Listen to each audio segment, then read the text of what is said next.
Hi mga beats! Jam again ang inyong nakitayang vlogger at ang inyong mentor, and welcome back to our channel.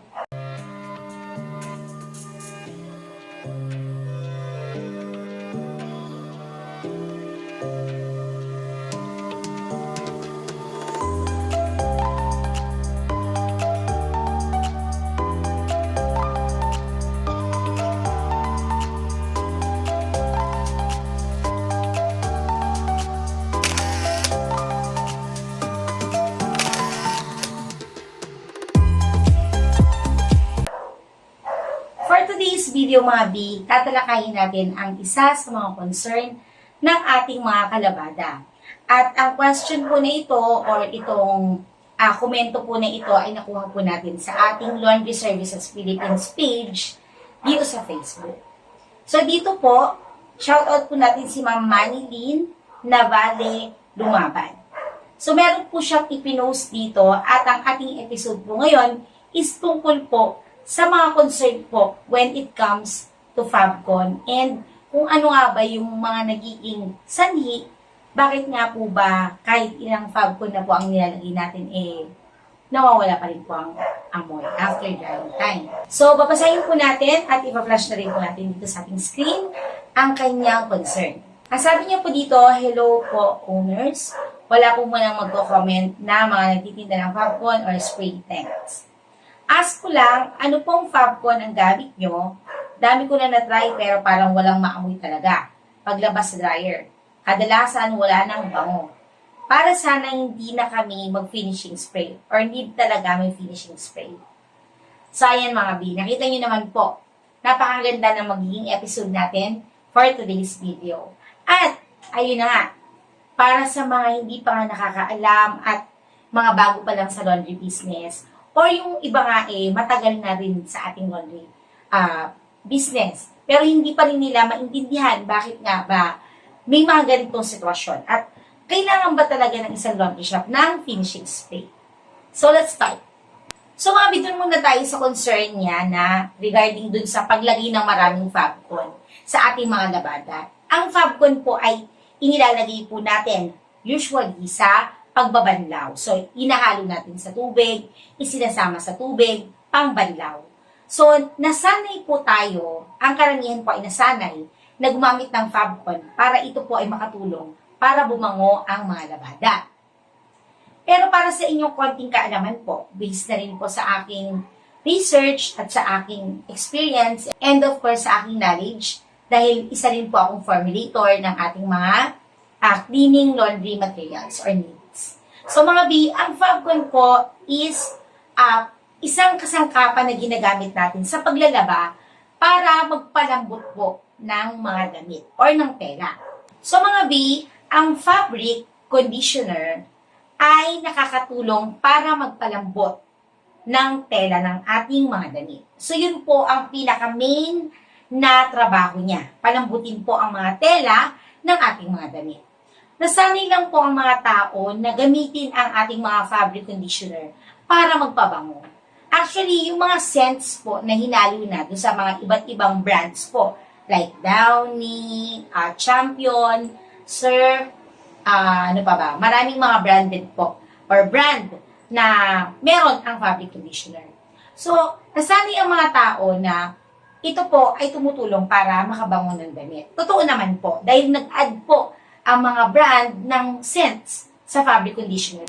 Ito po ay para makatulong din, hindi lang po lumambot ang mga tela, kung hindi rin po mag-amoy fresh at mabango ang mga damit.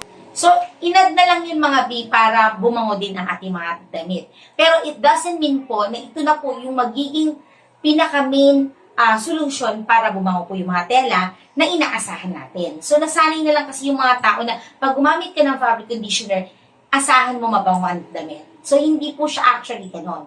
Kaya naman po, kapag ginamit po natin ang fabric conditioner at nag-dryer po tayo, after drying time po, talagang nawawala po yung amoy. So, ganon din po kapag hindi po natin ito din dryer, ginamit lang natin ito sa bahay. Kapag po tayo naarawan na or nagamit na natin ng ilang oras, nawawala na rin po ang amoy ng naaamoy natin sa fabric conditioner. Again po, ang fabric conditioner ay nagpapalambot po ng tela. Yun ang main trabaho niya. So yung scents po is additional na lang na kaya nagkakaroon po ng bango ang ating mga damit. Ngayon mga B, tinatanong nila na bakit kung ilan na nga ang nailalagay, ilang sachet na, tapos after drying time, wala talagang amoy. So, yun yung isang reason mga Bino kung bakit nga ba ang ibang laundry shop owner nagkakaroon sila ng mataas na expenses or nalulugi sila. Kasi nga, yung ratio kung paano natin ginagawa yung trabaho or yung ating operation, kapag dun pa lang mali ka na, yung pinakapuhunan mo, talagang kakainin ka na. Masyado na mataas ang puhunan, wala nang masyadong kinikita. Alam niyo ba mga bisa, lahat ng mga client ko, tinuturuan ko sila na kumita ng neto ng 70, 60, ganyan, percent dun sa sales nila. So, ibig sabihin, 60 to 70% is net sales na nila, or net income na nila. So, paano nga ba yun gagawin? Paano nga ba natin yun maa-apply sa ating negosyo? So, ito nga po, dapat sa tamang ratio po na ginagamit natin doon sa daily operation natin. Siyempre, kahit sa negosyo naman, kung mataas ang expenses ninyo, talagang mahihirapan tayo kumita. So, ang tanong naman ngayon, mga B, ano ang gagamitin natin para magpabango naman ng tela, ng mga damit? Diba? Kasi, laundry shop tayo, dapat mabango at dyan tayo nakikilala. Kung mapapansin ninyo, lahat ng laundry shop or karamihan ng laundry shop nung hindi ka pa naglo-laundry business, mapapansin mo na meron silang kakaibang amoy. Meron silang sense na hindi mo maaamoy sa regular na laba sa bahay lang. So, yun naman yung tinatawag natin ng mga finishing spray product. So, yan mga B, yung iba kasi naririnig-rinig ko lang din, no? Ang finishing spray daw, hindi siya advisable. Kasi, yung dapat daw yung normal lang daw na amoy, ganyan-ganyan. Ang normal na amoy po ng labada sa bahay, or sa atin personally, is tamang amoy lang. Pero syempre, naglo-laundry business ka, dapat nga, meron kang signature. Hindi ka pwedeng saktuhan lang. Syempre, dapat ang ipapresent mo quality ng service mo is grabe, is mabango talaga. Kaya naman, merong mga finishing spray po ang mga laundry shop. At ang finishing spray, mga B, ay tumutulong, main factor niya or main trabaho niya po sa ating mga damit is magpabango po ng tela. At mga B, depende sa brand or sa manufacturer po kung gaano kaganda yung formulation nila or yung product nila. So, ayun na nga, dyan papasok po ang iba't ibang klase ng brand ng mga finishing spray product. At kung hindi nyo pa po naitatanong sa mga bago pa lang po sa channel namin, ako po ay isang formulator at owner po ng isang brand po dito sa Pilipinas. So, that's Alexa Scent product.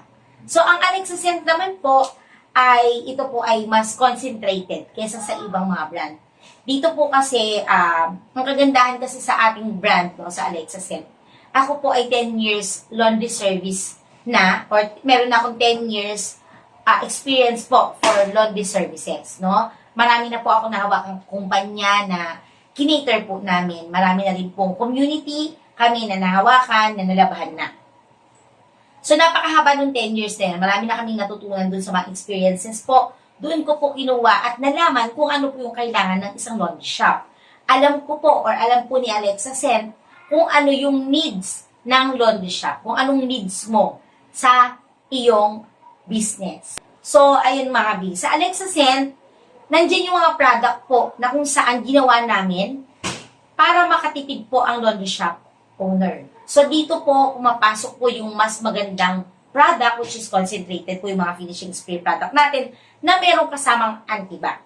So, sa ibang finishing spray po, siguro, mabango lang or mabango lang, may mga komento po tayo na nababasa na nawawala-wala din yung amoy. So, dito po sa Alexa Scent product, ang kagandahan po dito, tutulungan kanya na hindi mo na kailangan gumamit ng Fabcon.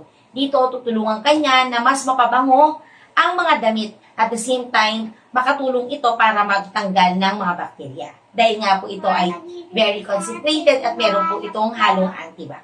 At para po sa kaalaman po ng marami, ang finishing spray po ay kinakailangan po syempre sa ating mga laundry shop. Ito po ay negosyo. Dapat tandaan mo na ang yung laundry business ay meron dapat signature. Yung tatatak yung amoy mo sa mga customer mo o sa mga tao na dadaanan ang shop mo.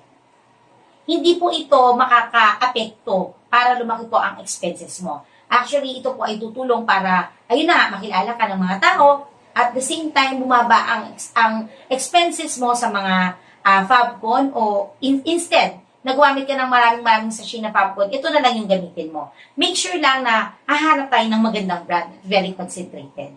Isa sa tanong kasi niya mga B is, para sana daw hindi na gumamit ng finishing spray or kailangan ba daw talaga?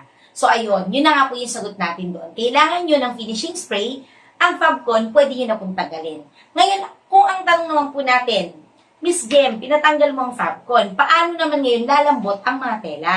So, syempre mga biyang ginagamit natin sa laundry shop natin is gas dryer, tama? So, sa gas dryer mga bi, meron niyang apoy kapag yan ay umiikot. So, parang steamer na po yung pinaka-dryer natin since gas dryer siya. May apoy siya sa ilalim, steamer na siya. So, lahat ng papasok dun sa drum at ida-dryer ng ating dryer ay mai-steam na doon. At kahit pa paano, matatanggal na rin yung mga himulmol, kaya meron tayong filter doon na nakakatanggal ng himulmol, makakatulong na rin para matanggal kung ano man yung mga meron dyan na nakakapit. At the same time, palalambutin niya ang tela.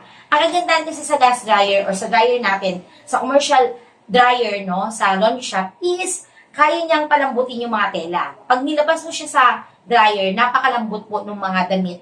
Hindi katulad kapag sinampay po natin sa arawan at tinanggal po natin yung mga damit sa sampayan, matigas po ang mga tela. And pag sa dryer naman galing ang mga damit, malambot po ang mga tela nito. So doon pa lang mga hindi na natin kakayahan ng Fabcon.